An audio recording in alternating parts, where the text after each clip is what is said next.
Welcome. Thank you for choosing the Garden of Versailles. Today we will be talking about the Garden of Versailles and how it demonstrates creativity. But first I will give a bit of background information about this garden. The Garden of Versailles is known to be one of the most beautiful gardens in the world as stated by Patrick Taylor in the Garden Lover's Guide to France. The original design was done by André Le Nôtre, who was considered to be the master gardener at his time. Leonardo was hired by Louis XIV in 1661 to design this garden. Leonardo got his ideas from the Italian gardens of the Renaissance, such as Via d'Este at Tivoli. He created an aqueduct to keep the garden flush with beauty, with more than 1,600 arches running from the river Eure. The Garden of Versailles is about 21 kilometers, about 13 miles from the center of Paris. It is situated on 800 hectares, or about 1,976 acres, a very vast complex.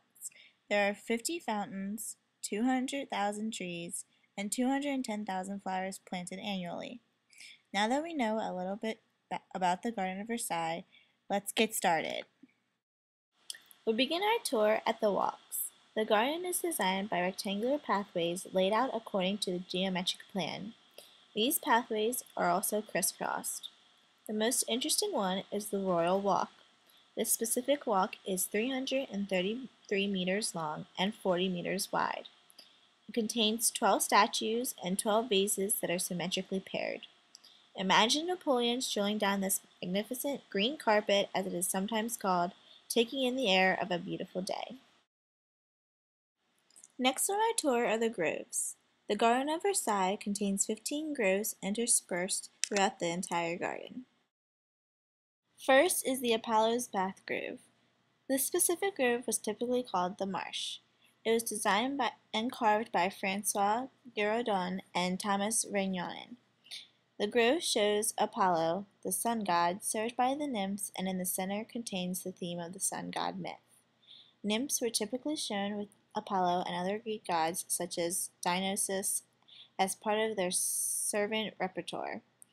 Throughout Louis XIV's palace, there can be seen many themes containing Apollo.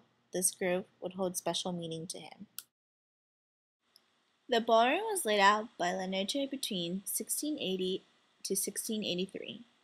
This is also called the Versailles Grove due to its milestones and the seashells that were brought back from the coasts of Africa and Madagascar. It is easily accessible and was used for dancing, which is what Louis XIV was good at.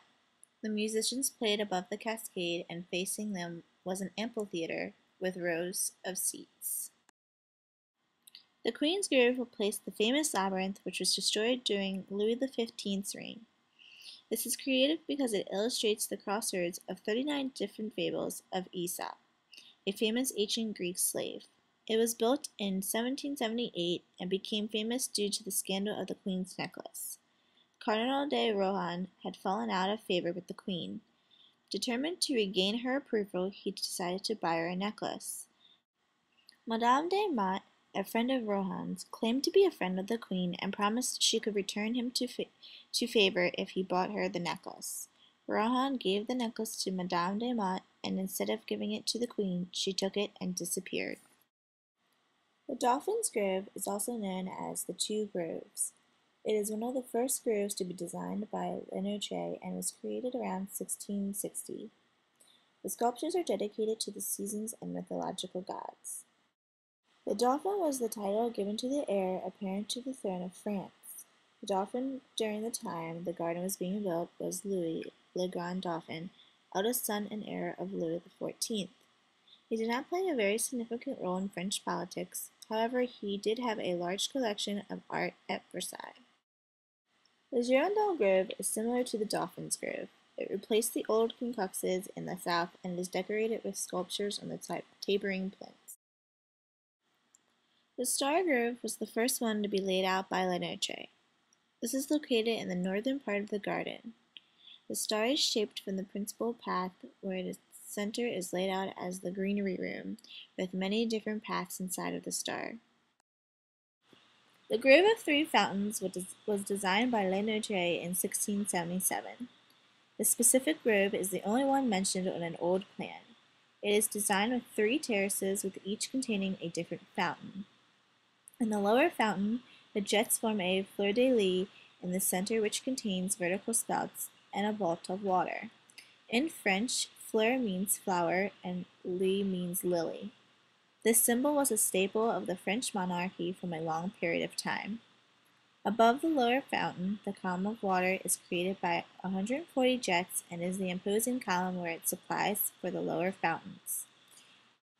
This is creative because it shows one big fountain that contains 2 little fountains, which is really considered to be 3 different ones. Also, the artistic design of the big fountain, which supplies the water for both the fountains, makes them all connected, hinting at unity and absolutism, which was personified by Louis XIV. All forms of water were favored elements in the French-style gardens. The style included water cascading in some groves, water flowing from fountains, and calm water being reflected in the sky and the light. There are 11 main fountains within the Garden of Versailles, but only a few of them are intriguing. The Apollo fountain is based off of the legend of Apollo, the sun god and emblem of the king. This extravagant fountain contains Apollo on his chariot, making it seem as if he is actually riding through water. The dragon fountain is also inspired from one of the Apollo legends. The legend was that the python snake was killed by an arrow shot by Apollo. The snake is surrounded by dolphins and cupids, armed with bows and arrows, who are riding on swans. It is creative that the snake is being surrounded by dolphins and cupids, because when I think of these creatures, I think of gentle and kind. It almost seems like the dolphins and cupids are protecting the snakes, since the cupids are holding bows and arrows. The Versailles fountain was laid out between 1672 and 1679 by Thomas Vergnon. The Roman goddess of harvest is placed on a bed of cornstalks. She is accompanied by cornflowers and roses. The fountain represents summer and forms a set with Bacchus, Flora, and Saturn, who represent the other seasons. The pyramid fountain was designed by Charles Le Brun. The center of the fountain took 3 years to build. It contains 4 lead bowls that are supported by lead tritons, dolphins, and crayfish. It is interesting that Le Brun chooses these items because each is extremely different, which creates a variety of artistic images.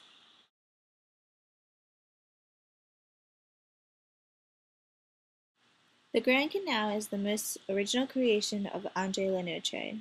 This is creative because it is designed to transform the east-west perspective into a long sheet of water. It is 1,670 meters long, and many types of boats sailed on this sheet of water. In fact, during the summer, the king's fleet would sail along it. On the other hand, during the winter, skates and sleighs would be present on frozen water of the Grand Canal. Before we end, there are a few events that make the Garden of Versailles unique. The Garden of Versailles has many events and shows throughout the year. These are just a few from each category. The Garden of Versailles puts on a special fountain show. The show is shown through 2 different times of the year. The first session is April 3rd to October 31st on Saturday and Sundays only. The second session is May 18th to June 29th on Tuesdays only. The show is put on to show the pride of the place to the various works created. The overtures, chaconnies, dances radiates from each grove, each fountain, and gives life to their made marble and gold statuary from the operas of Lully, Desmarets, and Rameau. The Royal Opera performs on Wednesday, June 2nd, and conducted by Mark Minkowski. The soloist parts are written in a French arrangement of German counterpoint. This is considered to be a must-see event. Here is a clip by Lully, a famous composer at the time. Imagine waltzing through the elegant ballroom with royalty in the midst.